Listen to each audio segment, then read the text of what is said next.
YouTube open করব। এখন দেখো উপরের দিকে ডান দিকের কর্নারে থ্রি ডট আছে, থ্রি ডটে টাচ করলে স্ক্রিনের উপর এমন কিছু মেনু ভেসে আসবে। এরপর দেখো নিচে ডেস্কটপ সাইট বলে লেখা আছে, সেটাকে অন করব। এটা অন করলে পরে আমার এই পেজটা কম্পিউটারের মোডে অন হয়ে যাবে, তাতে করে কাজ করতে সুবিধা হবে। তো দেখো একটু জুম করে দেখাচ্ছি।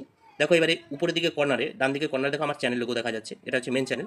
এখন সুইচ করে সেই আইডিটাকে এখানে নিয়ে আসতে হবে, যে আইডিতে আমি আমার মেন আইডিটা অ্যাড করতে চাইছি।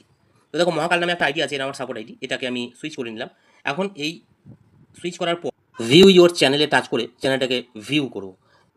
এরপরে দেখো কাস্টমাইজ চ্যানেল ওপেন করব।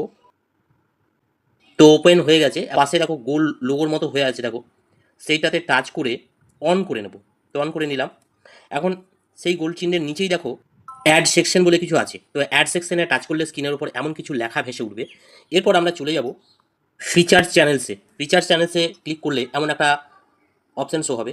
দেখো উপরের দিকে টাইটেল লেখার একটা ঘর এসেছে, এখানে একটা টাইটেল কিছুটা লিখলাম। তো এরপরে দেখো সার্চ অপশন আছে, নিচে দেখো সার্চ অপশন আছে, এখানে সেই চ্যানেলটা সার্চ করতে হবে যে চ্যানেলটাকে অ্যাড করতে চাইছো। দেখো আমি আমার মেন চ্যানেলটাকে সার্চ করছি, ভিলেজ ব্লগার চিত্র বলে সার্চ করার সাথে সাথে দেখো এখানে চ্যানেলটা চলে এসেছে, একটা সাপোর্ট আইডি এসছে আর মেন চ্যানেলটা আসছে। তো দেখো উপরে একদম উপরে হচ্ছে মেন চ্যানেল, এটাকে আমি পাশের ঘরে ক্লিক করে দিলাম। তো পাশের ঘরে টিক চিহ্ন মেরে দেওয়ার পরে একদম নিচে নিচে দেখো ডান অপশন আছে, ডান অপশনে টাচ করে ডান করে দিলাম। উপর দিকে দেখো তোমরা দেখতে পাবে, ঠিক হ্যাঁ উপর দিকে কর্নারে দেখো পাবলিশ বলে একটা অপশন আছে, তো আমরা এটা পাবলিশে টাচ করে পাবলিশ করে দেবো। ব্যাস আমাদের কাজ এখানেই শেষ।